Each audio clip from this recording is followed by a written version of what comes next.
L'instant est inhabituel et je pèse d'ailleurs mes mots puisque rarement on voit un représentant de haut niveau de la FIF dans les médias. Ce soir, il a gentiment accepté de répondre à notre invitation. Lui, c'est Sori Diabaté, vice-président de la Fédération ivoirienne de football et par ailleurs président de la Ligue professionnelle de football. Avec lui, on fera justement une sorte de diagnostic de l'état de santé du football national. On reviendra évidemment sur la question notamment de la compétition des jeunes, bien de sujets qui vous intéressent forcément. Et puis on se fera fort, comme c'est le cas d'ailleurs depuis maintenant quelques émissions, de relayer vos questions via les réseaux sociaux. Et puis en fin de tableau, coup de projecteur sur un jeune talent.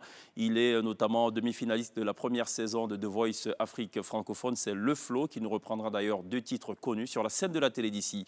Bonsoir, bienvenue.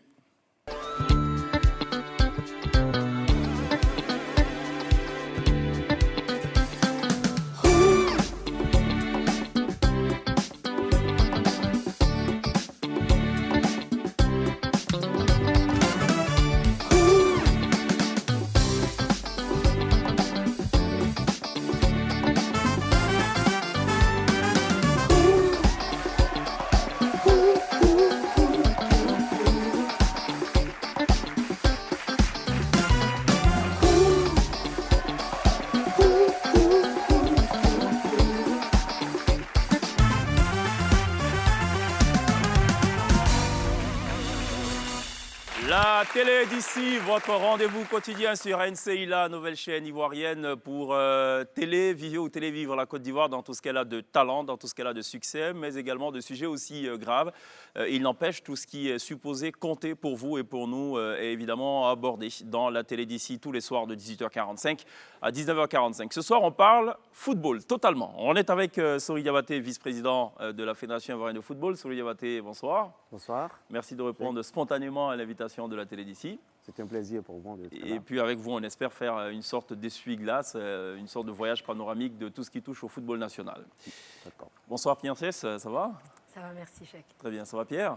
Très bien. D'accord, on change complètement aujourd'hui de coloration. On parle football. J'espère que vous êtes à l'aise avec ce sujet. Ça va être compliqué. Ça va être compliqué. Je ne suis pas un grand professionnel du football, mais on va essayer de faire au mieux. D'accord. Alors, Sori Diabaté, premier constat tout de même, la FIF ne communique pas tant que ça avec les médias. Je me trompe? Ou c'est une mauvaise analyse? Non, vous ne vous trompez pas. C'est vrai qu'on a des améliorations à faire au niveau de la FIF sur ce sujet-là. C'est vrai qu'on n'a pas beaucoup communiqué ces derniers temps, mais on communique sur l'essentiel. On essaie de communiquer sur l'essentiel parce qu'on essaie de dire à l'opinion ce qui mérite d'être dit, au moment où ça doit être dit. Mais on travaille plus, on est dans l'action, dans l'organisation de nos compétitions. On essaie de faire vivre le football ivoirien au quotidien. Et on pense que sur ce plan-là, on travaille pas mal. Alors, on va relayer en 2 temps les questions des internautes. On va aussi revenir sur justement les compétitions organisées par la FIF. Mais avant, sur la question de la communication, il est surtout reproché à la FIF de ne jamais vraiment faire de bilan après une compétition importante, après une débâcle ou un succès. Vous en dites quoi? Non, on fait des bilans. Il faut savoir que nous sommes organisés en association. Par conséquent, nous avons des membres actifs qui sont les clubs, les groupements d'intérêt. Et à chaque retour de compétition, nous faisons des bilans aux membres de notre association. Il nous est arrivé de faire des conférences de presse pour expliquer à chaque fois, quand nous ressortons des compétitions, la question des performances. Mais nous mettons en première ligne souvent les entraîneurs qui sont chargés d'expliquer les performances, pas forcément les administratifs comme nous, parce que ce n'est pas nous qui devons expliquer. Nous mettons en première ligne les joueurs, les entraîneurs qui s'expriment sur les performances lors de compétitions. Et quand nous sortons de nos compétitions, nous faisons des comptes rendus au ministère des Sports, qui est la tutelle, et aux assemblées générales de la Fédération ivoirienne de football. Nous rendons compte de tout le rapport d'activité, le rapport financier, de tout ce que nous faisons sur nos compétitions. Mais ils sont nombreux, ces présidents de clubs, qui affirment via les médias qu'ils ne sont pas consultés ou informés régulièrement de ce qui se passe. Ah non, il faut savoir que nous avons une assemblée générale ordinaire une fois par an. Elle se tient chaque année, au plus tard au 30 juin. Au cours de cette assemblée générale, nous faisons le rapport d'activité, le rapport financier, nous faisons les affiliations des clubs. Et quand cela est nécessaire, nous convoquons une assemblée générale extraordinaire pour faire les modifications de nos statuts et de nos textes. Et cela se passe en présence des présidents de clubs. Donc, tous ceux qui sont présidents de clubs, dirigeants de clubs, il y a 2 délégués par club qui participent à ces réunions. Et c'est de façon régulière chaque année. Et là, mardi prochain, déjà, je dis, moi, j'aurais rencontré les clubs de Ligue 1 pour faire le point de la phase allée du championnat de Ligue 1, suivi ensuite de la phase allée du championnat de Ligue 2. Mais alors, comment vous expliquez que 33 clubs n'aient pas donné leur quitus au mandat, au bilan, on va dire, Sidi Diallo en mai dernier à Yamoussoukro? J'explique ça parce que c'est la démocratie. Nous avons, cette Assemblée générale, qui a duré 9 heures, pratiquement 10 heures. Nous avons présenté notre rapport d'activité qui a été approuvé par l'unanimité. Les clubs présents ont approuvé le rapport d'activité. Nous avons ensuite présenté le rapport financier. Il faut savoir que ce rapport financier, il est précédé d'une remise des documents financiers au club 2 semaines avant l'Assemblée générale. Si vous avez des observations à faire, vous les portez à la connaissance de la Fédération, lesquelles peuvent faire l'objet d'échanges lors de l'Assemblée générale. C'est cela. Et nous n'avons pas reçu d'observation sur les états financiers 2 semaines avant l'Assemblée générale. Pour nous, il n'y a pas de problème. Donc vous arrivez à l'Assemblée générale, on vous sort des points. Nous avons en 3h30 discuté de tous les sujets relatifs aux aspects financiers. Qu'est-ce que vous avez dans ces chiffres? Qu'est-ce que vous avez dans cette rubrique? Nous avons donné tous les détails. Et après avoir donné tous les détails, nous avons dit, est-ce que vous avez encore des questions sur les points que nous avons présentés? Il n'y avait pas de questions. D'accord. Et donc le principe, c'est... Alors après, on dit, on va au vote. Vous allez au vote, il y a 33 personnes qui représentent donc des délégués qui disent, nous ne sommes pas d'accord, nous ne vous donnons pas le quitus. D'accord. Et nous avons 44, ce qui représente la majorité, qui sont d'accord. Nous sommes satisfaits du votre travail, nous vous donnons le quitus. D'accord. C'est la démocratie. Comment vous expliquez qu'il y a quelques années de cela, le commissaire aux comptes de la FIF a refusé de certifier les comptes qui avaient été présentés? C'est très simple. C'est la démocratie aussi? Non, il a refusé avec des éléments très précis. En 2012, quand nous sommes arrivés à la fédération, l'année 2012 était je vais dire nous, moi je suis là depuis, mais la nouvelle équipe. L'année 2012 a été une année difficile. C'était l'année de participation à la CAN 2012. Quand nous sommes revenus de la CAN, il y a eu des changements au niveau du personnel de la fédération, notamment des changements au niveau de la comptabilité. Donc il s'est passé des choses et il y a eu des documents comptables qui n'étaient pas disponibles. L'Assemblée générale avait été convoquée à une date précise. Mais le commissaire aux comptes n'avait pas fini son travail. Il nous a demandé de repousser la date de l'Assemblée générale. Nous avons repoussé la date. Et le travail a été engagé. Quand nous avons reçu le rapport, il n'y a pas eu d'échange entre nous et le commissaire aux comptes. Et nous avons dit, ce n'est pas normal. Quand vous faites une expertise, quand vous avez fini une mission, vous venez nous voir pour que nous discutions des points. Parce qu'il y a des éléments de réserve que vous avez formulés qui pour nous ne doivent pas être des éléments de réserve parce que les documents sont disponibles. Il nous avait dit on n'a pas les éléments de la CAN 2012. Or, moi-même, qui étais à la CAN 2012, j'ai remis tous les états financiers au comptable. Sauf que ce comptable n'était plus celui qui était en poste. Donc, qu'est-ce qui s'est passé dans la passation? Le commissaire au compte dit n'avoir pas vu un certain nombre de documents. Donc, nous avons reversé tous ces documents. Un autre un autre contrôle a été fait, sauf que le commissaire dit, moi, je ne veux plus me revenir à ces documents, je vais prendre mes premières observations que nous avons trouvées pas justes. Et nous sommes allés à l'Assemblée générale, il faut le dire. Le commissaire a émis ses réserves. Et nous avons présenté, nous, les éléments que nous avions. L'auditeur interne avait validé tous ces éléments. Ces éléments ont été présentés à l'Assemblée souveraine qui, elle, a validé les éléments et a donné quitus à l'Assemblée générale. Bon, je propose qu'on parle à présent de la sélection senior de football, l'équipe nationale, qui, d'après mes souvenirs, occupe en ce moment la 62e place dans le dernier classement FIFA. 10e africain. Il y a quelques années de cela, la Côte d'Ivoire était la première nation de football. Qu'est-ce qui s'est passé, cette dégringolade? Vous l'expliquez comment? Elle s'explique par ce changement de génération que nous avons connu. Nous sommes arrivés à une étape où ce que nous appelons la génération dorée est arrivée à maturité. Beaucoup de joueurs ont pris leur retraite. Vous savez que cette génération nous a valu la première qualification de la Côte d'Ivoire à la Coupe du Monde en 2006. Tout à fait. Avec cette génération de joueurs talentueux. Nous avons disputé une finale en 2006, la CAN, perdue. Et nous avons disputé la finale de la CAN 2012. Ensuite, nous sommes qualifiés pour la Coupe du Monde 2014. Après cette Coupe du Monde, beaucoup de joueurs étaient pratiquement au terme de leur carrière. Oui, mais pas la totalité. Beaucoup. Je n'ai pas dit la totalité. J'ai dit beaucoup de joueurs. Des joueurs majeurs étaient en fin de carrière et ou étaient pratiquement vers la fin de la carrière. Ce renouvellement d'effectifs, forcément, a une influence sur le groupe, sur l'équipe nationale. Donc, beaucoup de départs. La nouvelle génération qui arrive, ça prend du temps pour qu'elle puisse s'affirmer. Et donc, nous avons connu une dégringolade au niveau de nos performances. Ce qui fait que naturellement, nous n'avons pas pu nous qualifier pour la Coupe du Monde 2018. Et quand vous ne jouez pas des compétitions majeures comme la Coupe du Monde 2018, vous perdez des points. Parce que la Coupe du Monde, vous savez, quand vous prenez des points dans le classement, c'est en fonction des compétitions. Absolument. Donc la Coupe du Monde donne beaucoup de points. Donc vous ne pensez pas comme certains qui font le lien avec la venue à la tête du comité exécutif de Sidi Diallo? Non, ça n'a rien à voir. Ça n'a rien à voir. Je pense que c'est tout simplement parce qu'il y a un nombre de joueurs talentueux qui sont partis. Les jeunes qui sont arrivés n'étaient pas prêts. Mais vous savez, quand vous avez des joueurs qui ont fait 3 Coupes du Monde, il y a une certaine expérience que ces joueurs ont. Et quand vous les avez, vous faites des matchs de haut niveau, vous prenez des points. Parce que même les matchs amicaux que vous jouez contre des équipes de grand niveau, de bon niveau, vous prenez des points au niveau du classement. Et là, aujourd'hui, nous sommes en pleine restructuration. Et nous l'avions annoncé en juillet 2014 quand nous avons recruté Hervé Renard. Après la Coupe du Monde, l'objectif avec Hervé Renard, c'était de reconstruire une nouvelle équipe. C'est cela. Et donc, cette reconstruction a commencé avec le coach Hervé Renard. Oui. Heureusement, on a gagné. On a gagné peut-être un peu trop tôt, ce qui fait que tout le monde a pensé qu'on était prêt. Or, il fallait continuer à travailler, intégrer de nouveaux joueurs, intégrer des jeunes, leur donner la possibilité d'apprendre l'expérience pour arriver à un certain niveau. D'accord. Ce que beaucoup d'Ivoiriens essaient de comprendre, c'est parfois l'obstination du comité exécutif à maintenir des sélectionneurs qui ne font pas du tout de l'unanimité et pour lesquels d'ailleurs les résultats sur le terrain ne justifient pas du tout leur maintien. Non, on ne peut pas maintenir un sélectionneur s'il n'a pas fait de bons résultats. C'est cela. Alors, nous avons... Par contre, vous avez libéré un entraîneur qui, lui, a fait de bons résultats. C'était Zawi, notamment, qui est quand même allé en finale et tout, et ça a suscité... Je suis parfaitement d'accord avec vous. Ivoiriens. Personne ne peut comprendre le départ de Zawi François. Ça, c'est Mais clair. qu'est-ce qui s'est passé Je pourrais dire qu'il y a eu un problème interne. Vous savez, on ne peut pas donner toutes les raisons quand il y a un divorce. Donc, je préfère dire qu'il y a eu un problème en interne. Sauf que les divorces semblent un peu trop s'enchaîner, hein, parce que beaucoup de joueurs, d'ailleurs, pointent du doigt à mots voilés ou même pas voilés via les médias, une gestion, des rapports un peu difficiles, notamment avec le comité exécutif. Didier Drogba, Gervinho... non, moi je ne crois pas. Si un joueur a un problème avec le comité exécutif, il l'exprime.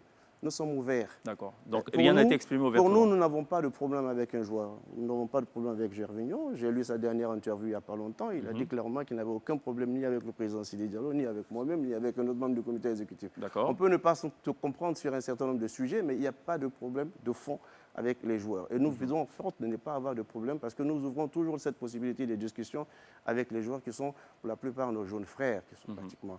Donc, sur les cas des incompréhensions avec des entraîneurs, non. Nous, ce que nous avons fait, nous choisissons un entraîneur avec des objectifs bien précis.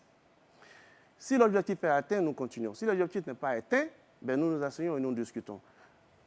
Après le départ des Zawi, qui, bon, je vous ai dit, il y a eu un certain nombre de problèmes sur lesquels on ne peut pas revenir. Zawi a été quelqu'un de très correct avec nous, avec qui nous avons eu de très bons rapports. Jusqu'à aujourd'hui, nous avons de bons rapports. Mais il est parti. Il est parti. Parce que ça arrive aussi dans la vie du football, qu'à un moment donné, pour des incompréhensions, Carlo Ancelotti a gagné la Champions League avec le Real de Madrid, mais il est parti après. Donc ce sont des choses qui arrivent, mais qu'on ne peut pas tout mettre sur la Mais ces incompréhensions, on peut les savoir ou pas, les connaître, non? Non, je pense que sur ça, on ne peut pas les mettre sur la place publique, mais ce sont des petites choses, je pense, qu'on peut trouver une solution entre nous. On a une faculté dans cette émission, c'est de pouvoir lire dans la paume des mains et de lire entre les boules de cristal. Donc on espère pouvoir trouver la raison du départ. Après Zawi, nous avons fait venir Sabri Lamouchi, qui est, je comprends. Le problème des Zawi, ce n'est pas que Zawi soit parti, c'est qui a remplacé Zawi. J'ai compris la réaction, nous avons compris la réaction des Ivoiriens de faire remplacer Zawi, qui est arrivé en finale par quelqu'un qui n'avait jamais entraîné à un certain niveau. C'est cela. Donc tout le monde était inquiet. Absolument. Bon, et heureusement pour nous tous et pour Sabri, nous avons réussi à nous qualifier pour la Coupe du Monde. C'est quand même, c'était pas mal à sonner. Et il a fait la CAN, il a été éliminé en quart de finale. D'accord. Donc, et quand nous sommes arrivés à la fin de ce parcours, on était en fin de contrat avec Sabri. Nous avons décidé de ne pas poursuivre l'aventure avec Sabri, parce que nous étions dans une étape de reconstruction. Il fallait quelqu'un qui puisse faire cette étape de reconstruction. C'est comme ça que nous avons fait venir Hervé Renard. Nous ne l'avons pas fait partir. Il a demandé à partir. D'accord. Ça, il faut le savoir aussi. D'accord, c'est important de savoir. Alors, sur la question de la finance, j'ai notamment cette question de cet internaute. Après le scandale de la CAN 2015, quelles sont les dispositions qui ont été prises afin que les primes des joueurs soient directement virées par le Trésor pour le compte bancaire des joueurs, sans passer par les comptes bancaires de la FIF? Non, il faut savoir ce qui se passe au niveau de la gestion de la sélection nationale. On va y aller au pas de course. Oui, on va aller. La sélection nationale est financée par l'État de Côte d'Ivoire. Et la FIF ne gère pas les fonds. Les fonds sont mis à la disposition de l'Office national des sports. Donc, nous n'encaissons pas. Donc, l'argent n'est pas viré sur le compte de la fédération. D'accord. Contrairement à ce qui a été dit et que certains ont voulu faire croire, Oui. ce n'est pas la FIF qui a encaissé les fonds. D'accord. Les fonds étaient entre les mains du régisseur. D'accord. à Donc, ce vous y avez moment-là. répondu. Voilà. Quelles sont les clés de répartition des ressources marketing de la FIF, contrat, Canal Horizon, cote-part, club et joueurs? C'est une question d'un autre internaute. Alors, nous, sur la question du Canal+, nous avons un contrat Canal+, jusqu'en 2021. Et nous avons décidé de mettre à la disposition des clubs les 2/3 de cette manne financière.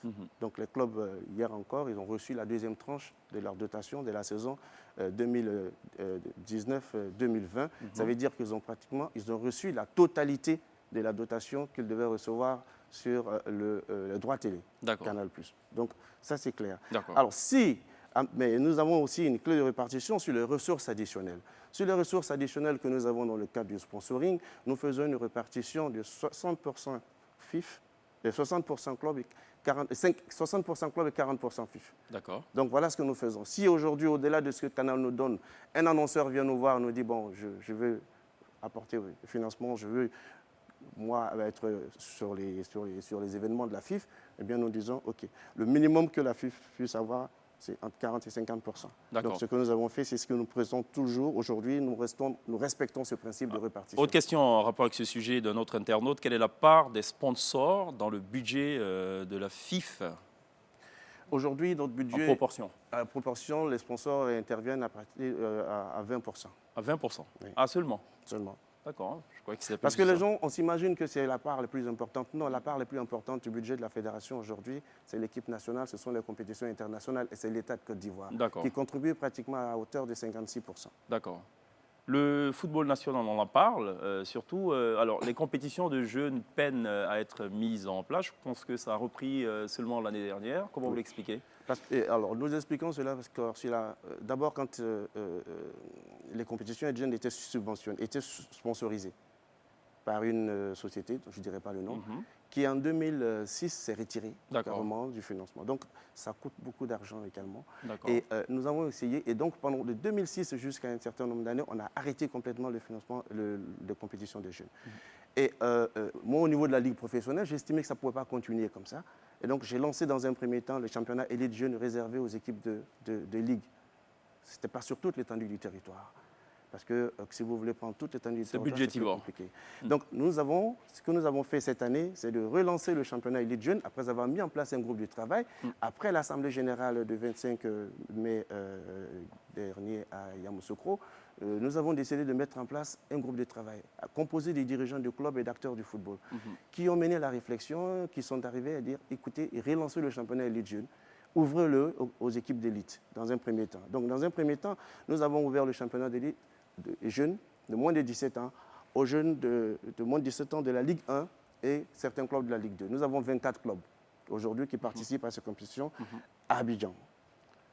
Deuxième étape, ce sera l'intérieur du pays. Nous avons 12 ligues régionales, 2 à Abidjan et 10 ligues à l'intérieur du pays. L'option que nous avons prise, c'est que dans chacune de ces ligues, qu'il y ait au moins 10 équipes de jeunes pour que nous puissions lancer des compétitions. Donc c'est un peu l'alternative dans l'absence d'un véritable sponsor qui pourrait financer donc, cette compétition de jeunes. Je propose qu'on marque une pause. Il y a la pub. On revient juste après.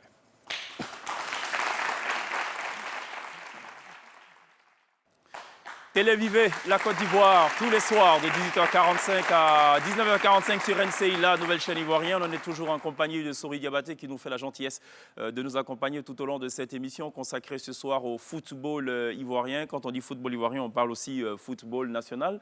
Alors les équipes africaines, enfin les équipes ivoiriennes ont beaucoup de mal à aujourd'hui se placer sur les compétitions africaines. C'est vrai.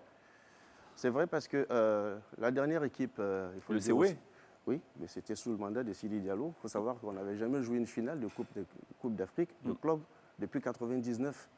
Donc quand on dit... Moi, je ne suis pas pour Sidi Diallo, mais je veux dire, il faut aussi dire que c'est sous Sidi Diallo que le COE a fait sa finale en 2014. Donc c'est le seul club. Mais comment le COE est arrivé? Parce que tout simplement, ce club a été champion de Côte d'Ivoire pendant 3 saisons de suite. Ce club a réussi à conserver ses joueurs pendant 3 saisons. Donc, quand vous arrivez à conserver une équipe, vous avez une ossature, vous avez des joueurs qui ont du rythme, vous avez des joueurs qui sont habitués à la compétition internationale, au championnat, aux compétitions interclubs, parce que ce n'est pas le même rythme, ce n'est pas le même niveau de compétition. Et c'est ça qui nous manque aujourd'hui. Aujourd'hui, ce que nous constatons, beaucoup de nos joueurs partent très tôt. Il y a des joueurs qui ont marqué 10 buts en mi-saison qui sont partis. Il y a des joueurs qui ont, la saison dernière, tous les ténors qui composaient l'équipe type de la saison sont pratiquement partis. En fin de saison, nous avons une cérémonie qu'on appelle une cérémonie des Oscars, des lauréats de la saison. Et le jury des Oscars a composé la liste des 11 meilleurs, sauf ceux qui sont blessés. La plupart, tous ces joueurs sont pratiquement partis. Mais quand vous perdez comme cela vos valeurs, je regardais la télé la fois dernière, sur un match de Champions League, il y avait 5 joueurs du championnat de Côte d'Ivoire. 3 à Vita Club, 2 à l'Espérance de Tunis. Mais ce sont des valeurs sûres du football africain aujourd'hui, mais qui ne sont pas chez nous. Comment on fait pour les garder et comment on permet à des joueurs locaux de vivre décemment Voilà, comment on fait pour les garder? Il faut leur donner les moyens qu'il faut. Or, nous essayons de faire ce que nous pouvons pour que les joueurs, pour les clubs aient les moyens de rester. Aujourd'hui, nous distribuons au club de Côte d'Ivoire 2,443 milliards de francs CFA par saison de droits télé et de subventions directes. La Ligue 1 touche 1 milliard en droits télé. La D2 touche 600 millions en subventions. La D3 touche 600 millions. Donc tout ça, alors si vous prenez un club de Ligue 1 par le passé, avant Sidi Diallo, c'était 38 millions en première division. Aujourd'hui, le club de première division touche 75 millions. Le club de deuxième division touchait 8 millions. Donc presque le double. Il touche 25 millions, le club de deuxième division aujourd'hui. Le club de troisième division touchait 7 millions, il touche 15 millions. Le vainqueur de la Coupe nationale avec 5 millions, on est passé à 10 millions. Le vaincu touchait 5 millions, on est passé à 7 millions 5. Aujourd'hui, nous avons lancé le challenge. Tout ça pour que les clubs aient quelques moyens pour leur permettre de gérer. On a lancé le challenge, le leader de la Ligue 1. C'est-à-dire que sur les 26 journées du championnat de Côte d'Ivoire, si vous êtes leader, c'est-à-dire premier du championnat, la première journée, deuxième, chaque fois que vous êtes premier, vous avez 1 million. Tout cela pour vous donner quelques moyens pour pouvoir assurer vos mises au vert, prendre en charge vos joueurs. Ensuite, nous avons mis en place l'assurance maladie, qui permet aujourd'hui de prendre en charge 28 personnes par club. Chaque joueur et chaque 25 joueurs, 3 dirigeants, il y a un joueur, son épouse, plus 4 enfants qui sont pris en charge. Tout cela, ce sont des mesures que nous avons mises en place pour aider le club à se structurer. Alors, les stades, évidemment, désemplissent au fil des ans. C'est dû à quoi, d'après vous? C'est dû au fait que, d'abord, il faut savoir qui doit faire venir le public. D'abord, il y a la qualité. Oui, ce n'est pas la FIF, ça c'est clair. Ce n'est pas le travail de la FIF. Et nous, on fait un peu le travail des clubs aussi, parce que c'est chacun qui demande à ses supporters de venir au stade. Vous avez vu en Europe, vous n'avez pas vu la Fédération espagnole ou la Ligue espagnole dire venez, le Real joue. Non. Ensuite, il y a les télédiffuseurs qui, eux, font de la promotion. Ouais, Canal fait bien cette promotion pour les matchs qui passent sur Canal. Mais à côté de cela, le club doit aussi s'organiser avec ses supporters pour faire venir. Nous avons été bien aidés par les réseaux sociaux sur le match à Sec Africa la fois dernière, où nous avons obtenu près de 6 000 spectateurs. C'est depuis 10 ans, c'est des choses qu'on n'a pas vues. Je voudrais profiter de l'occasion pour dire merci à tous ceux qui nous ont aidés dans la promotion de ce match, qui a été vraiment une réussite. Et les clubs, pour savoir, ce match-là, chaque club a touché 1 500 000. Or, il y a des clubs qui touchent 1 500 000 sur une saison, sur les recettes des matchs. Voyez-vous? Donc aujourd'hui, il faut faire beaucoup plus de promotion. Est-ce que vous avez un droit de regard sur les salaires qui sont payés aux joueurs dans les Oui, clubs? nous avons mis en place maintenant le cahier des charges. D'accord. Donc ça, c'est une innovation. Nous avons mis en place le cahier des charges et dans le cahier des charges, il est prévu que tous les clubs... Alors, il faut savoir aussi qu'au niveau administratif, nous avons fait beaucoup de choses. Quand on est arrivé avec cette fédération en 2011, il faut savoir que tout le monde pouvait entraîner le championnat de Côte d'Ivoire. Et si vous avez envie d'entraîner ou vous êtes sur le banc, vous entraînez de Ligue 1. Mais c'est fini maintenant, il faut avoir une licence. Et nous avons fermé 306 licenciés CAF, de la licence A à la licence C. Or, en 2011, il n'y avait que 31. Et encore sur les 31, ceux qui étaient en activité n'étaient pas plus de 14. Donc nous avons créé, aujourd'hui, il y a 270 licenciés qui sont diplômés de la licence fédérale qui peuvent entraîner. Si vous n'avez pas la licence A, vous ne pouvez pas entraîner en Ligue 1. Si vous n'avez pas la licence B, vous ne pouvez pas entraîner en Ligue 2. Si vous n'avez pas la licence C, vous ne pouvez pas entraîner en troisième division. Et si vous n'avez pas la licence D, vous ne pouvez pas diriger les jeunes gens qui sont là. Est-ce que l'autre problème, ce n'est pas aussi lié au manque criant d'infrastructures? C'est un vrai problème. Et nous, vous vous rendez compte, vous nous avez beaucoup aidé lors du lancement de notre campagne en 2011. Vous étiez le maître de cérémonie et moi... Ça date. Ça date. Il nous a aidés. Hein. Merci, Cheikh. Quand on a lancé cette campagne en 2011, vous vous rappelez qu'on avait un programme en 11 points. C'est cela. Et dans le programme en 11 points, je peux vous dire aujourd'hui que tous les points qui ont été prévus et tout ce qui a été promis au club, tout ça a été réalisé. On parlait des infrastructures. En Côte d'Ivoire, C'est dommage, mais cette situation va être résolue bientôt. Même au centre technique, nous n'avons qu'un seul terrain d'entraînement. Aujourd'hui, on a mis une pelouse synthétique. Nous avons doté le stade Robert Champroux d'une nouvelle pelouse. Hier, j'ai fait la visite. Cette pelouse qui a été mise en place en 2007, en septembre 2007, vient d'être renouvelée 12 ans après. Nous avons installé une pelouse synthétique à Abobo, 1 million d'habitants. Une pelouse synthétique à Yopougon, 1 million d'habitants, avec l'éclairage pour pouvoir s'entraîner. Aujourd'hui, ces stades reçoivent les compétitions de 2e division, 3e division, football d'entreprise et football féminin. Aujourd'hui, il y a aussi la pelouse synthétique que la première dame, à qui nous disons merci, a bien voulu offrir à la commune de Gagnoa. Donc, c'est une infrastructure qui nous permet aujourd'hui de délocaliser même la retransmission en direct de nos matchs. D'accord, donc il y a des efforts qui sont faits. Et les efforts vont être améliorés parce que nous avons réussi à obtenir l'organisation de la CAN 2023. C'est Sidi Diallo et son équipe qui sont allés chercher cette CAN. Et cette CAN va donner à la Côte d'Ivoire, hier monsieur le ministre disait déjà, au-delà du stade de BMP, un stade de 20 000 places à Yamoussoukro, un stade de 20 000 places à San Pedro, un stade de 20 000 places à Korogo. Le stade de Boaké va passer de 25 000 à 40 000 places. Le stade de, et tout ça, ça sera prêt avant 2023 ? Absolument. Parce que nous avons aujourd'hui l'obligation de mettre les infrastructures à la disposition de la Confédération africaine de football 6 mois avant la compétition. Et j'ai l'avantage d'être aussi membre vice-président du comité d'organisation de la CAN 2023. Le COCAN 2023. C'est sûr, on va l'organiser ou ça va encore revenir au Cameroun ? Non, on va l'organiser. Non, ça va. C'est bon, ça va maintenant. On va l'organiser. Okay. Alors, à ce propos, parlant d'infrastructure, il y a une question de cet internaute qui demande: le centre technique national de Bergerville, notre Clairefontaine en griffe, appartient-il à la CIE ou à la FIF? Et pourquoi des regroupements dans certains hôtels alors que le CNTF, justement, est disponible? Alors, ce n'est pas la propriété de la CIE, c'est la propriété de la fédération. Il faut dire merci au président Jacques Anouma qui en a fait l'acquisition quand il était président. J'étais, moi, à ce moment-là, vice-président. On a fait l'acquisition de cette centre et nous l'avons amélioré. Aujourd'hui, c'est la propriété de la FIF. Pourquoi fait-on des regroupements? C'est parce qu'aujourd'hui, nous n'avons pas, au centre technique national, toutes les commodités pour pouvoir recevoir une équipe nationale de type équipe nationale A. D'accord.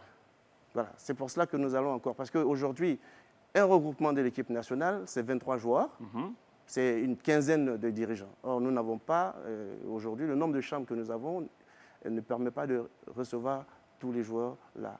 C'est pour ça que, et toute l'équipe. C'est pour ça que nous allons encore, mais il faut savoir que le projet que nous avons prévoit la construction de l'hôtel des éléphants au centre technique national avec un espace à 60, avec 60 chambres, donc 4 suites en R+2, en bordure de lagune, les pieds dans l'eau. D'accord. Alors, autre question d'un internaute. Là, on parle Didier Drogba, Yaya Touré et maintenant Gervinho, 3 icônes et 3 fins de carrière nationale en bizarre. Je le cite, tel quel. Non, je ne sais pas. Moi, je vous l'ai dit tout à l'heure. Qu'est-ce qui se passe? En 2014, nous avons joué la Coupe du Monde.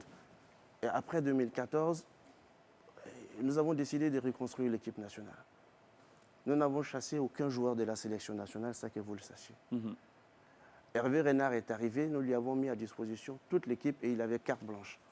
Parce que nous savons, il a contacté certains joueurs qui ont dit, pour certains, nous souhaitons prendre du recul par rapport à la sélection.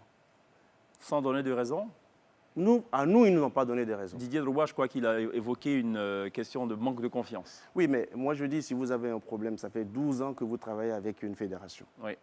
Vous êtes arrivé en 2002. Moi, je ne critique pas Didier Drogba, c'est un symbole de notre football. Je ne veux pas faire de polémique. Mais quand on a travaillé 12 ans ensemble, s'il y a un problème, vous l'exposez. Vous rencontrez le président de la fédération, Et cette démarche n'a pas été faite? À ma connaissance, il n'y a pas eu de problème. Idem pour Gervinho? Gervinho, je l'ai rencontré après notre élimination face au Maroc. Il m'a dit, je reste, moi, attaché à la sélection. Je ne partirai pas, je ne partirai pas de la sélection. Et c'est ce qu'il a renouvelé. Donc, il a encore dit, il veut jouer. Oui. Maintenant, la question de Gervinho, ça se passe entre l'entraîneur et Gervinho. D'accord. Donc, je crois qu'il a fait... Camara et Gervinho. C'est Camara qui sélectionne. Nous, on n'intervient vraiment pas dans la composition, dans la sélection des joueurs. Ceux qui vous le disent se trompent. Jamais on a fait une liste. Parce qu'on entend dire aussi, c'est Sidi Diallo, c'est Sidi Souri. Non. Mais ça date pas de maintenant. Il y a eu la liste de Fologo à l'époque. Oui, voilà. Mais je veux dire, vous pouvez demander aux entraîneurs qui sont passés. Vous demandez aux entraîneurs. Jamais, nous ne sommes allés voir un entraîneur pour lui dire voici la liste des 23 qu'il faut convoquer. Jamais. D'accord. Et on ne doit pas le faire parce que si nous le faisons, notre principe, c'est que si vous faites ça, s'il y a un échec, vous êtes le premier responsable de cet échec et vous ne pourrez pas sanctionner l'entraîneur. Vous parlez d'échec, c'est très bien. Vous parlez aussi de Camara. Il y a une question de cet internaute qui se demande, est-ce que le remplacement de Camara avant la prochaine CAN est possible? Écoutez, nous avons un contrat de 2 ans avec Camara Oui. et le contrat court jusqu'à son terme. Oui. Est-ce que vous êtes satisfait jusque-là de ce Pour qu'il fait? pour le moment, nous sommes satisfaits, globalement satisfaits. Nous avons reçu notre qualification avant terme pour la CAN 2019, ce qui n'était pas le cas pour les 2 dernières CAN. Les gens oublient qu'on a gagné la CAN 2015 en se qualifiant à la dernière journée, en jouant le match de 14h contre le Cameroun, où on s'est fait les passes, parce que si le Cameroun nous battait, on n'allait pas à la CAN. D'accord. Les gens oublient aussi que la CAN de 2017, on a joué la dernière journée contre la Sierra Leone, on était à 2 doigts d'être battus. À la dernière journée, si on perdait, on n'allait pas à la CAN. Avec Camara, on s'est qualifié avant terme. On est allé à cette CAN, on a fait une CAN acceptable, je ne dirais pas on a été brillant, on a difficilement commencé, mais on est arrivé en quart de finale, éliminé par l'Algérie, qui dans cette compétition a remporté le trophée et qui n'a encaissé qu'un seul but contre la Côte d'Ivoire. D'accord. Pierre? Donc, je pense qu'on est en train de construire une équipe, il faut être patient. Il ne faut pas qu'on se dise qu'on va tout gagner, mais il faut être patient parce qu'il faut regarder l'équipe qu'a Camara aujourd'hui, c'est une équipe jeune. Il y a des jeunes qui sont à leur 2e, 3e match, 4e match. On a gagné la CAN avec des joueurs qui étaient à leur 6e CAN. Et là, nous sommes avec des joueurs qui sont à leur 2e ou 3e CAN. Pierre? Alors, diriger, c'est de facto ingrat. Un jour, ça va bien, l'autre, ça ne va plus. On fonctionne avec les mêmes éléments et puis plus du tout. Alors, pour le bilan de monsieur Sidi Diallo, quand on a autant de frondeurs parmi les présidents de clubs, est-ce que ce n'est pas aussi ça, être un grand dirigeant, de savoir partir quand on n'est plus... Non, de savoir pardonner d'abord. Il faut savoir qu'à l'Assemblée générale de Yamoussoukro, il faut savoir d'où part la fronde et sur quoi se fonde cette fronde. Le fameux G42, ça part d'où? Ça part d'où? Un dirigeant de club fait une réunion, il dit oui, moi je ne suis pas content, on a été éliminé de la CAN, de la Coupe du Monde, on a des problèmes, le football ivoirien ne va pas. On est en novembre 2000, après les éliminations, en novembre 2017. Oui, ça ne va pas, il faut que la fédération parte. Quelqu'un lance ça. Des gens s'en saisissent, tapis dans l'ombre, parce qu'on a suivi un peu cette affaire. En 2011, personne ne nous voyait gagner les élections. Donc, ceux qui ont perdu, naturellement, n'ont jamais voulu composer. On a tout fait pour que les gens viennent. Mais vous ne pouvez pas composer avec tout le monde. Vous faites avec la majorité, c'est comme ça. Donc, un mouvement se crée avec des éléments qui sont avancés sur le fait que la fédération est mal gérée. On dit, OK, c'est ce que vous pensez, d'accord, on vous convie à des rencontres pour vous dire, voici les points que vous avez évoqués. Il n'y a plus de football de jeunes, il n'y a plus de football féminin, on n'a pas d'argent, vous avez appauvri les clubs. Je dis, mais quand vous touchez 38 millions, vous n'étiez pas pauvre. Maintenant, vous touchez 75 millions, vous dites que vous êtes pauvre. Vous dites qu'il n'y a pas de football féminin en Côte d'Ivoire. Mais quand nous arrivions, dans les 11 points, nous avions dit que nous allons relancer le football féminin. Il y avait 6 équipes de football féminin. Je suis en train de parler des points, des réserves que les gens formulaient. Il y avait 6 équipes de football féminin. Avec ma soeur Berthe Adou, ma grande-sœur, nous avons dit que nous allons augmenter à 10. Nous sommes passés à 10. Aujourd'hui, nous sommes à 20 clubs de football féminin. Pour la première fois de l'histoire du football ivoirien, le football féminin, depuis sa création en 1975, est allé à une phase finale de Coupe d'Afrique. On ne se qualifiait même pas. On arrive en phase finale de Coupe d'Afrique des Nations, on vient avec la médaille de bronze en Côte d'Ivoire, on est reçu au palais. Après ça, on va à la Coupe du Monde. C'est la première fois que la Côte d'Ivoire participe à une Coupe du Monde. On prend des filles... Sous la houlette de Clémentine. Touré Clémentine, qui est aujourd'hui l'une des meilleures dans le monde, je ne dirais pas en Afrique, qui est instructif FIFA. On va à la Coupe du Monde, on revient, on prend en charge des filles à qui on donne une indemnité mensuelle, parce qu'elles sont dans des clubs. Les clubs de première division aujourd'hui touchent 2 500 000 francs de subventions, ça n'existait pas. Aujourd'hui, le football féminin est classé 5e au classement africain. Vous avez vu? Après cette 5e place, on est classé 5e au championnat. Et aujourd'hui, nous avons 22 joueurs qui sont partis de la Côte d'Ivoire, d'Abobo, d'Adjamé, qui jouent ici. 22 joueuses qui sont internationales et qui jouent en Europe, en Asie. Qui prennent en charge leur famille. Et ça, je vous dis, prennent en charge leur famille, elles sont professionnelles. Ce qui fait qu'aujourd'hui, quand on compose l'équipe nationale de la Côte d'Ivoire, en dehors de la gardienne de but, il y avait 2, Amani Bernadette, milieu de terrain qui vient de signer à Extremadura en Espagne, en dehors de la gagne des buts. Toutes ces filles viennent dire. Quels sont les griefs que vous avez? En réalité, on vous paye vos subventions. On a augmenté les subventions. On a doté le terrain. D'abord, on vous a donné un terrain d'entraînement, des terrains où on peut jouer les compétitions. On ne se limite plus au stade Champrou, au parc des sports. On a, pendant 25 ans, le stade Robert Champrou et le parc des sports ne pouvaient pas accueillir des matchs en nocturne. Sous la fédération de Sidi Diallo, on a donné l'éclairage. On joue maintenant les matchs, comme vous pouvez le constater, que Canal prend. Mais 15h30, 18h, jusqu'à 20h, on est au stade, grâce à l'éclairage, grâce à tout ce qu'on a mis à disposition. Mais c'est quoi les problèmes? En définitive, on a compris que dans une famille, il peut toujours avoir des problèmes. Il y a des incompréhensions, de fausses informations qui ont circulé. On a essayé de rétablir tout cela. Et on est allé à l'Assemblée générale, à Yamoussoukro. On a répondu à tous les griefs. Et à la fin, et avant de démarrer l'Assemblée générale, le président de la Fédération, Sidi Diallo, a dit « Nous sommes en famille. Il y a eu des incompréhensions.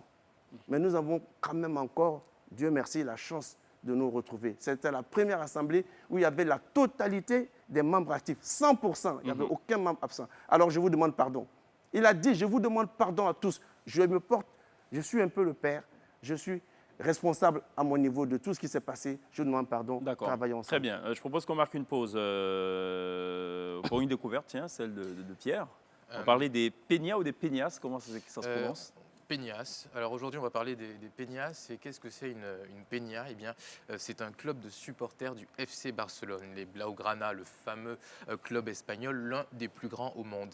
Eh bien, en tant que fan du Real Madrid, moi, ça m'écorche un peu la bouche de dire tout ça, mais allons-y, soyons bons joueurs. Ouais. Et forcément, avec une telle aura que celle du FC Barcelone et surtout une telle popularité du football en tant que sport, on brasse des millions de fans et des supporters dans le monde.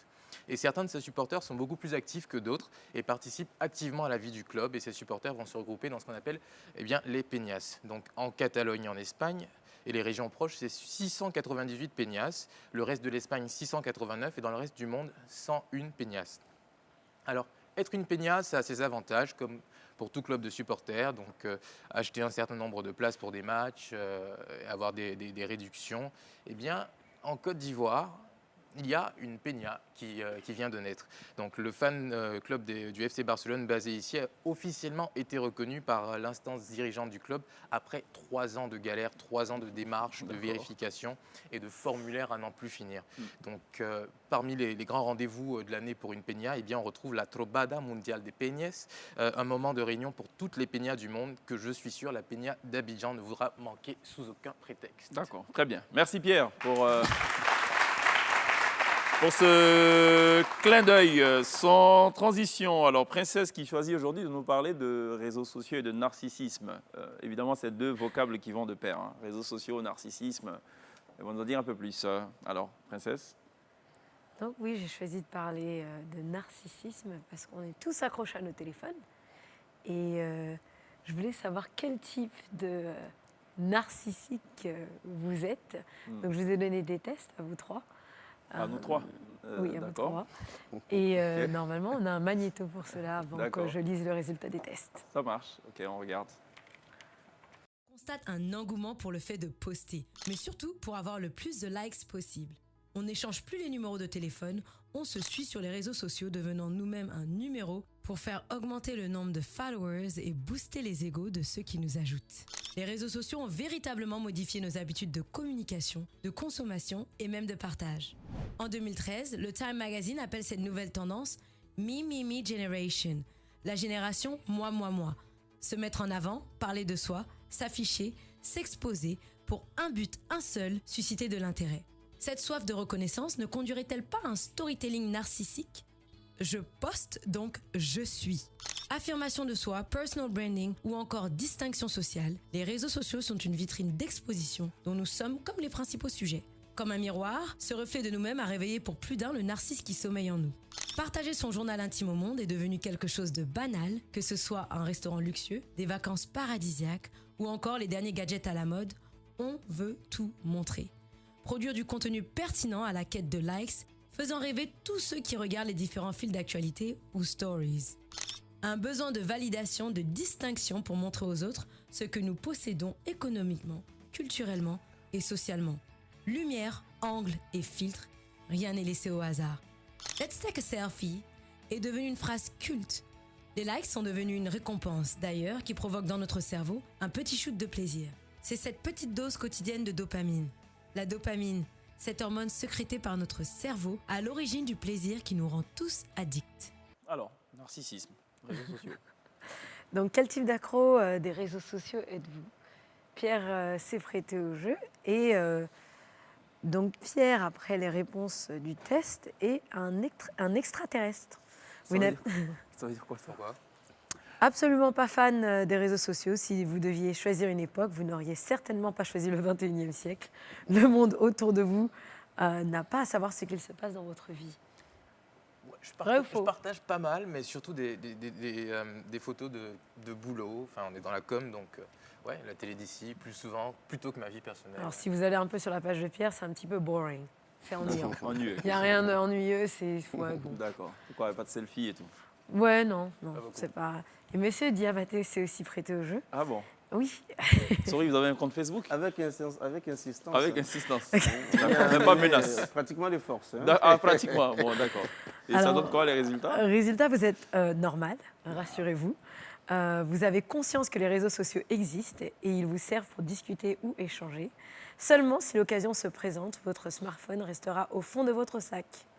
Donc, vous avez mieux à faire comme vos loisirs, activités et toute autre chose. D'accord. Bon, on en sait un peu plus donc sur la vie de Soli Diabaté. Non. Sa vie Malheureusement, sur on n'a les pas réseaux tes sociaux. résultats chèques, mais c'est pas grave. Oui, parce que j'ai reçu le test à la dernière minute. Mais bon, il n'y a pas grand-chose à savoir, je l'avoue. C'est pour quand les élections à la FIF? Selon le statut de la fédération. Le communiqué exécutif de la fédération communiquera les dates très bientôt. Oui, mais selon les statuts, il y a, j'imagine, une période. La période est connue selon les articles 42 et 43 de la fédération. D'accord. De ça. Et c'est pourquoi? Non, on ne sait pas.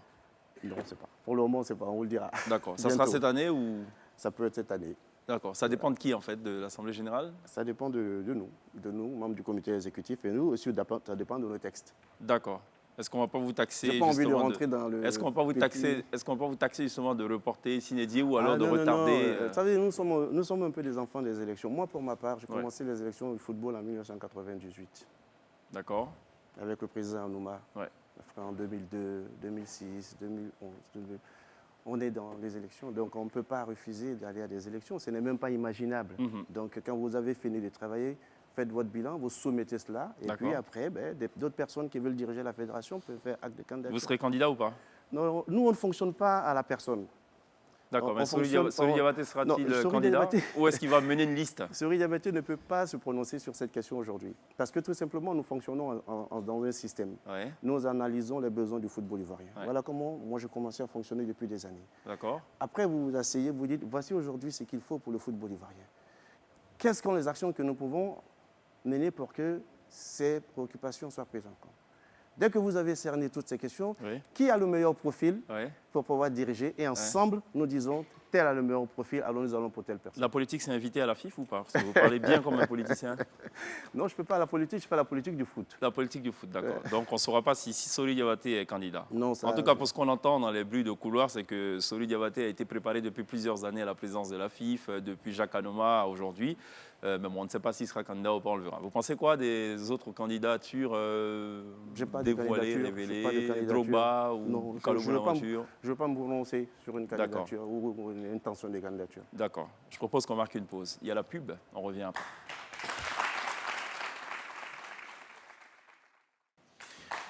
Télé, vivez la Côte d'Ivoire tous les soirs du lundi au vendredi sur NCI, la nouvelle chaîne ivoirienne. On est toujours en compagnie de Sori Diabaté, vice-président de la Fédération ivoirienne de football et par ailleurs président de la Ligue professionnelle de football, donc premier responsable du championnat national. Donc s'il y a un problème, c'est d'abord et avant tout lui. Est-ce que vous avez justement quelques recommandations à faire au club pour un peu maximiser leur représentation sur la scène continentale? Oui, la première recommandation, c'est d'abord faire les efforts qu'il faut pour pouvoir conserver les équipes, c'est-à-dire l'effectif qui vous permet d'arriver comme champion de Côte d'Ivoire. Mhm. Et il faut faire l'effort de pouvoir conserver quelques éléments importants de cet effectif, parce qu'après, sur l'échiquier international, c'est totalement différent du championnat de Côte d'Ivoire. D'accord. Or, ce que nous constatons, malheureusement, c'est qu'avec notre représentant, le FC San Pedro, beaucoup de joueurs qui ont contribué à la réussite de ce club sur ces 2 dernières années sont partis. La SOA n'a pas su renforcer son équipe, ce sont les joueurs du championnat qui sont partis. c'est vrai, c'est bien, mais ce n'est pas suffisant pour le haut niveau. Deuxièmement, il faut pouvoir déjà essayer de recruter sur le plan africain des joueurs de valeur. Il faut avoir les moyens aussi pour le faire. Oui, je veux bien. Mais quand on va sur le... Je ne peux pas aller faire la Champions League, regarder ce que le Paris Saint-Germain a fait. Vous êtes obligé de mettre les moyens pour prendre les meilleurs pour aller gagner la Champions League.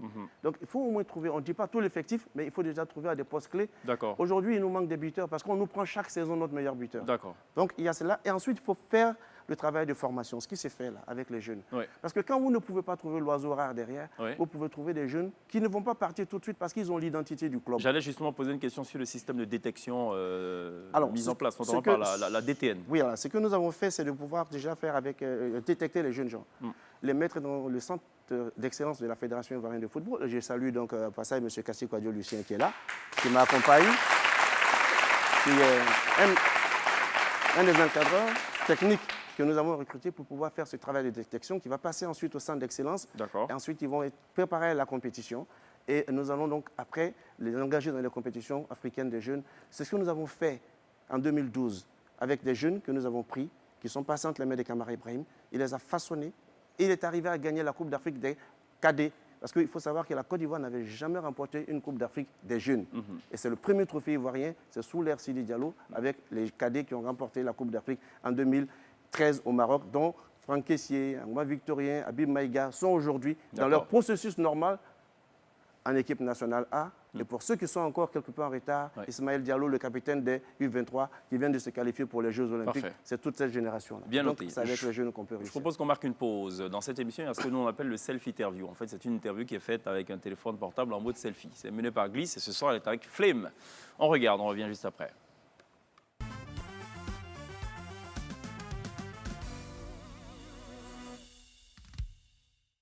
Salut mes self-interviewers, j'ai avec moi aujourd'hui The Voice. Désormais, pour qu'on t'appelle Flame, parce que c'est officiel, non? Ouais, c'est officiel, on va dire que ça l'est. Stéphane Zabavi et Flame, c'est la même personne. C'est juste que tu as l'acteur et tu as le chanteur. Donc Flame, c'est le chanteur. Pourquoi Stéphane Zabavi, c'est Flame, l'acteur. dis-nous? Flame, c'est flamme en anglais. Donc, je me considère comme étant une personne qui est censée montrer le chemin, tant soit peu, ou évoluer comme une espèce de flambeau de porte-parole pour ceux qui n'ont pas encore la voix. Donc voilà. Tu acteur, tu as une carrière déjà pas mal avec l'interprète. Ouais. C'était pas ta première expérience, non? C'était pas ma première expérience. Ma première expérience a été à Missa, où je jouais le rôle du lieutenant Bosco, un flic ripou.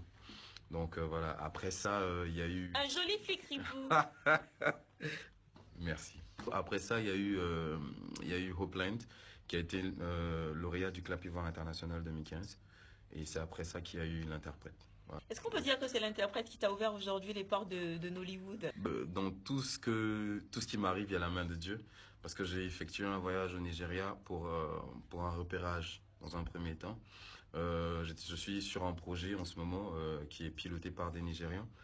La production de Skinny Girls in Transit, je l'ai rencontré, comme par hasard, on a échangé. Et eux, ils se sont renseignés sur moi après. Et puis bon, ils ont décidé de me tester. Et puis je suis allé, j'ai fait ce que j'avais à faire. Et puis voilà. Les filles t'adorent, te trouvent canon. Quelle est ta réaction vis-à-vis de cet engouement des femmes pour ta plastique et tout? Bon, je suis reconnaissant. Ce visage, j'ai rien fait pour l'avoir. C'est mon père et ma mère et la grâce de Dieu. Donc je suis reconnaissant. Mais tu es conscient que tu es un beau mec? Bon, ça dépend des standards de qui me voit.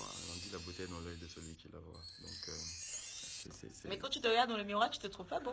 En tout cas, quand je me regarde dans le miroir, je me dis que je suis OK. Ça va, ça peut aller. Voilà. Est-ce que tu as un cœur à prendre en ce moment, Stéphane? Non, je suis pas un cœur à prendre. Le Non. cœur est occupé par qui? Mon cœur n'est occupé par personne. Mais tu n'es pas un cœur Mais à je suis prendre. pas un cœur à prendre parce que j'ai pas la tête sur ça en fait. Heaven only knows, 'cause I don't understand.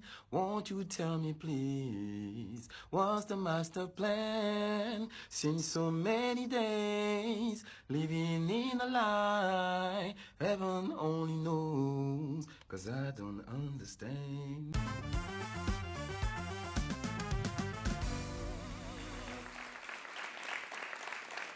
C'était le self-interview de Glisse avec Flem, chanteur et acteur de cinéma, qui est d'ailleurs passé sur le plateau de la télé d'ici quand il s'est agi d'évoquer notamment la génération montante du cinéma ivoirien. Il n'a pas un cœur à prendre. Je ne sais pas si c'était un message en direction de Princess. Mais bon, Princess, le kiff du web. La tendance, c'est on reste sur les réseaux sociaux. On force pas, c'est ça la tendance en ce moment. Voilà, Ouais. donc on a trouvé une super parodie de Willy Dumbo qui est On ne se lave pas. D'accord, qui est parodie de On force pas de D'accord. Obams. Très bien, on regarde. Victory B.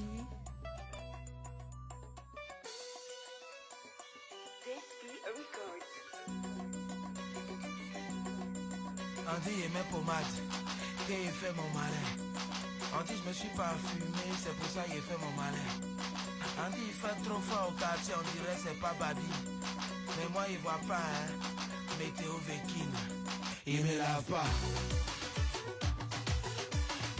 Ouais. Moi là, il me lave pas. Ouais. Moi là, il me lave pas. Ouais. Moi là, il me lave pas. Ouais. Moi là, il me lave pas. Donc voilà, c'est l'une des trouvailles parfois atypiques de Princess. Ça s'appelle le kiff du web. Donc lui, par contre, c'est pas Obams, c'est Abams. Abams. Je me lave pas. Par contre, la version originale, c'est vous l'avez pas, Obams. Cheikh. Non, de temps en temps, ça m'arrive de me laver. Pas toujours, mais bon, d'accord. On marque une pause, il y a la pub. Sori Diabaté reste avec nous, évidemment, pour la fin, le dernier virage de la télé d'ici.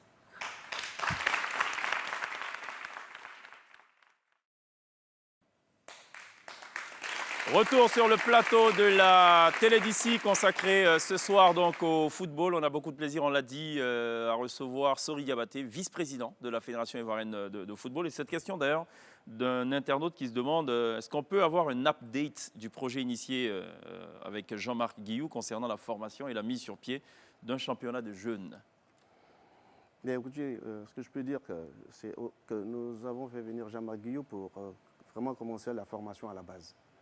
Et ce projet qui nous permet de prendre en charge des jeunes de 6 à 12 ans et leur donner les béabas du football, les véritables bases du football. Et comme nous avons vu ce que Jean-Marc Guillou a fait par le passé, avec tout ce que nous avons eu une génération dorée, pour nous, c'était important qu'il revienne en Côte d'Ivoire et qu'il donc prépare encore une nouvelle génération. D'accord. Et ça se passe bien, les recrutements se font à l'INGS ou au centre technique à Bingerville. Et ce processus va se poursuivre après les 6-12 ans, quand il va sortir les meilleurs Ivoiriens jeunes capables de défendre les couleurs de notre pays. Ils vont être reversés à la direction technique nationale avec le DTN Koné-Tegbe et tous les recrutements que nous avons faits de techniciens devant pouvoir encadrer tous ces jeunes-là pour qu'ils puissent évoluer dans leur formation. Nous sommes très satisfaits de ce travail, ça se passe très bien pour l'instant et nous espérons que dans 10 ans, bien, voilà, nous serons champions partout, à tous les niveaux. Le thème de cette émission, c'est football ivoirien. 2 points, sortez la VAR, la vidéo assistance. Vous êtes l'arbitre de cette rencontre, vous consultez la VAR. Qu'est-ce que vous dites du football ivoirien? Ce sera la conclusion. Je suis satisfait du football ivoirien parce qu'aujourd'hui, la mission d'une fédération, il ne faut pas se tromper des choses. La mission, c'est très clair dans nos statuts. Il ne faut pas juger la fédération sur ce qu'elle n'a pas à faire, il faut la juger sur ce qu'elle a à faire. Sur sa mission d'organisation, nous organisons aujourd'hui 6 divisions de compétition. Nous sommes partis de 133 clubs aujourd'hui à 434 clubs. C'est important, de 2011 aujourd'hui. Nous sommes partis de 3 divisions en activité à aujourd'hui 6 divisions en activité. Première division, deuxième division, troisième division, division régionale, district 1, district 2. Nous avons 434 clubs aujourd'hui en Côte d'Ivoire qui sont chaque année en activité. Nous sommes partis d'une fédération qui ne faisait pas de retransmission directe des matchs de championnat. Nous avons commencé avec la RTI. Nous, aujourd'hui, nous retransmettons nos matchs. Nous sommes partis d'un championnat qui n'était pas vu à travers le monde. Aujourd'hui, nous avons 25 pays dans le monde qui voient le championnat de Côte d'Ivoire. Nous sommes partis Tout va bien. d'un certain nombre de... Non, tout ne va forcément pas bien. D'accord. Mais nous sommes en nette amélioration. Sur 10? Je me donne 8 sur 10. Sori Je pense qu'il y a Diabaté. encore quelque chose à faire. Sori Diabaté, merci d'être passé par la télé d'ici. Je remercie également le centre de formation de football Philippe de Yopougon qui nous aura donc accompagnés tout au long de cette émission. Vous restez avec nous, Sori Diabaté. On va à présent s'offrir donc live sur la scène de la télé d'ici avec le Flo, on l'a dit, demi-finaliste de The Voice saison 1 et qui est passé aussi maître dans bien d'interprétation, notamment des titres cultes de la rumba congolaise. Il nous interprète d'ailleurs ce soir dans la télé d'ici Qui vivra verra de Ferregola et Marie de l'illustre François Louga. À demain, take care, le Flo, now sur la scène de la télé d'ici.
Kudu,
Et belé à ma belé,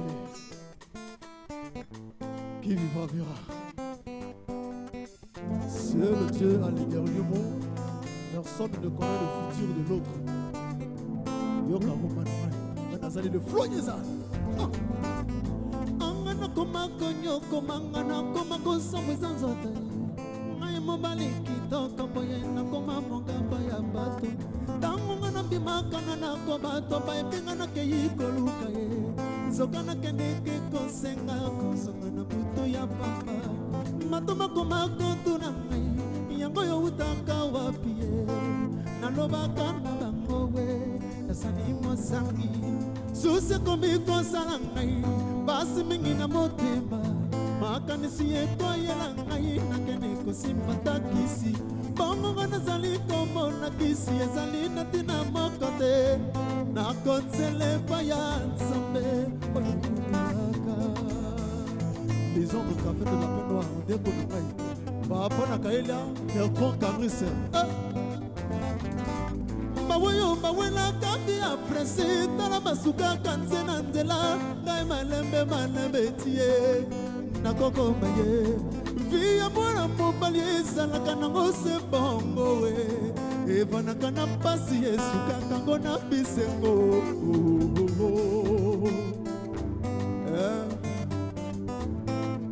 shiki mananga Max Mavida yoka roma na ngai yepa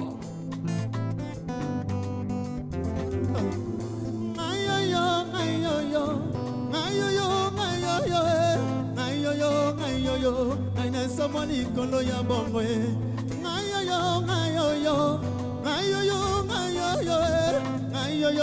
ngayo ngaina samali kolo ya bongo e soki na kosi batu na yangama ya ye bindega banaki lelo nzambe afambola ye kukwanga le flotte soki makosi batu na papa na ndindi na delpirlo lelo nzambe afambola ye kukwanga le flotte soki pasi botu na souverain ya ye bindega banaki lelo nzambe afambola ye mama lusambo anyese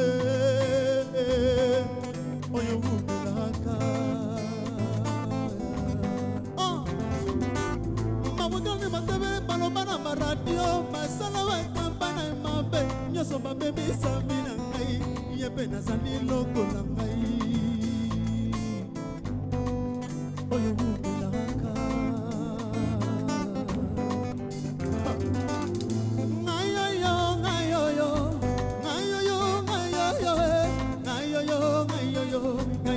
likolo ya bongo ye